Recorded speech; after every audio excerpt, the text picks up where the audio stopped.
The overall goal of this procedure is to cryopreserve and recover iPS cells in feeder-based or feeder-free culture conditions.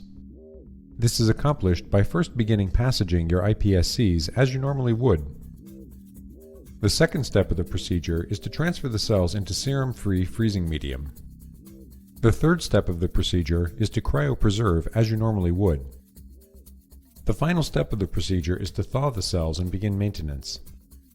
Ultimately, results can be obtained that show successful freezing and thawing of iPS cells in serum-free freezing medium through healthy morphology and recovery post-thaw.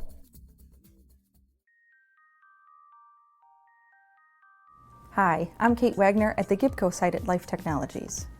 Visual demonstration of this protocol is critical because iPSCs can be very sensitive to freezing and thawing. What makes this protocol easier is that knockout serum replacement can be used throughout your entire workflow.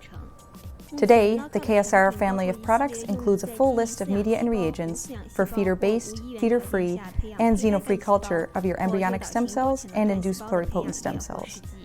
KSR can be used for derivation, growth, cryopreservation, expansion, and the first initial steps of differentiation.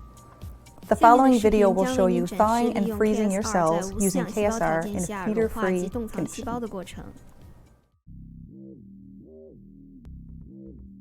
To begin this procedure, first warm in an appropriate amount of complete feeder-free medium to 37 degrees Celsius in a water bath.